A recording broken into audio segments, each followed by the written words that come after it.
I'm delighted to welcome our guest speakers this evening, Cantor Greenwald and Violet Tivol. Both of their pronouns are she, her, and they have an important message for us this evening. I won't spoil the surprise.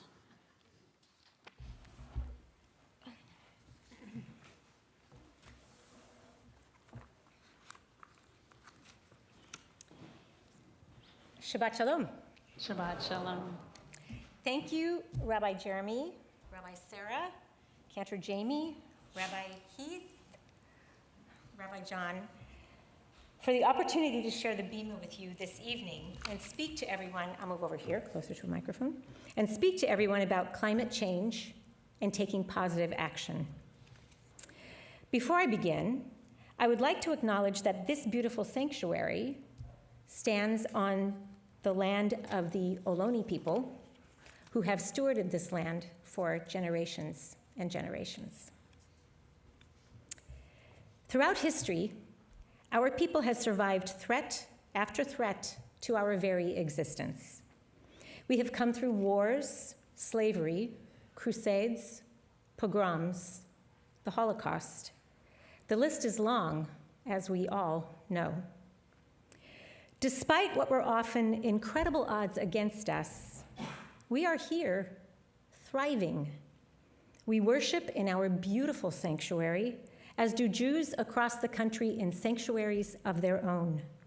We know that there is a strong state of Israel, a Jewish homeland where we will always be welcome. We are good at beating the odds. Tonight, I want to talk about a different kind of threat. This one not only to our people, but also to all peoples across our planet. Climate change is hard to talk about because it is a very real existential threat. As such, acknowledging climate change affects our cortisol levels and might leave us filled with stress, fear, anxiety, depression, frustration, overwhelm, anger, and even hopelessness. It is therefore much easier to do our best to forget our role in the climate scenario. What can we as individuals do after all? According to Susan Clayton, professor of psychology at the College of Worcester, people struggling with climate anxiety may feel personally responsible for saving the world. No individual should have to bear that weight on their shoulders. So, I would like to invite up to the Bima a special guest for this evening. Violet, would you please join me on the Bima? Violet Tivol is a sophomore at Gunn High School. She became bat mitzvah here at Beth Am. She plays basketball and lacrosse. She is an excellent student, and she has a very generous heart. Violet, why do you care about climate change and climate action? Hi, thanks for having me. For me, it's always been about helping people. And now more than ever, I'm realizing that climate action is that way for me to help people. That's very important now. And watching throughout my life, I've seen through news headlines and seeing how people are suffering from the effects of climate change. And knowing that there's something that we can do about it has really made this an important issue for me to pursue. Great. You took a trip to Alaska this past summer. How did that inform your views on climate change? Yeah, so we went through Glacier Bay, and it was so beautiful seeing all of the glaciers and all of the nature. But then when I talked to my grandparents, they mentioned that when they had went previously, there were so many more glaciers, and all these mountains were covered in ice, and now there were only a few left. And for me to realize that like what I had seen as the only option, the only appearance, there was so much more before that's irreversible, and in the future there could be none left and fewer of those experiences for me and for future generations. That's something to think about. So people tend to feel hopeless about this matter.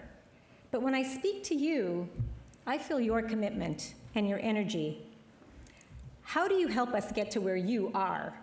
You did say to me that when you feel helpless, talking to others is a great way to begin. Can you tell us more about that? Yeah, even though I try my best to feel empowered, I do feel hopeless sometimes. And part of that feeling hopeless for me is feeling alone or insignificant as an individual. So when I feel helpless, reaching out to my community is a great way to feel better about getting involved. And I can meet people who are more knowledgeable than I am, and they can help guide me. And I can also meet other people who are equally or less knowledgeable than I am, who I can help be that support for them. That's great. You also very wisely told me that there is no instant gratification in combating climate change. And then you said, it's not about me, it's about us. What is it about the us of the Beth Am community and Judaism that gives you hope? Beth Am is so special to me, and we're such a passionate group of good people.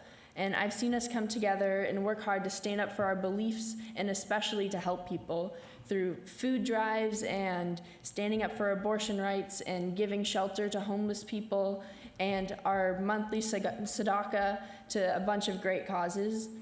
So for me, it makes perfect sense that this us at Beth Am would join together through climate action too to help the us that is everyone in our future generations. So you're telling us that as a community, as Jews, we can accomplish great things just as we have throughout our history. Is that right? Yes. You mentioned how we've accomplished so much throughout history, which is important because tradition is a big part of Judaism, but we can't just look at the past. We have to do something about climate change so that we can have a future too. Caring about the environment is a central part of Judaism. We have holidays like Tu B'Shvat to celebrate the trees, and the Torah is called the Tree of Life. And yet, we just had Rosh Hashanah, which is the birthday of the earth. Like, this is so important to Judaism and to me, and it should be to all of us to help save the earth and the world. So I guess everybody here, all of us, need to think of this moment as our call to action. Is that what you're telling us? What are some of your thoughts about how to begin making a change for the better? Get involved in the community. This is an important issue, and there are already many caring people and many organizations that have been set up to help people find how to start helping with climate change. Your first step also doesn't have to fix everything. It's a big issue, and small things are important too. You can start by examining your daily life and routine, things like using less plastic, using low voltage LEDs, carpooling, shorter showers. Those are all easy ways that can help without drastically changing your lifestyle or your budget. Cantor K, what would you suggest for people who want ideas for where to start getting involved? Well, thank you for asking. In addition to Violet's really great suggestions, here are some other actions that I hope we all might consider taking. Get involved in getting out the vote. Voting is still one of the strongest ways we have to exercise our voice in the direction of our country, and there's lots of ways to get involved.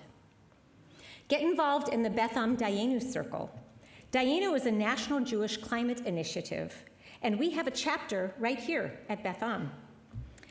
Our chapter has 5 different action groups: personal and consumer sustainability, sustainability here on the Beth Am campus, engaging youth in sustainability, sustainable investing, and legislative policy and action. One of these groups might appeal to you, and if so, please contact us at bethamdayenu.org. That's bethamdayenu.org. We will be happy to have you join our team. Also, watch for the sustainability tip in every edition of the Beth Am Builder. These tips offer easy ways to change your daily routine for a more planet-friendly lifestyle. Consider getting involved in another nonpartisan climate action campaign, such as the Citizens Climate Lobby or the Foundation for Climate Restoration. The Religious Action Center of the Union for Reform Judaism has also taken up this cause, and you can go to RAC, California, to find out some other ways to get involved.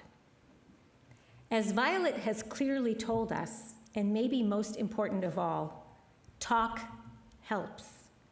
Talk to your friends and family about your climate concerns. Chances are that they share them. Once you begin to talk, the burden will seem lighter. We can carry this together.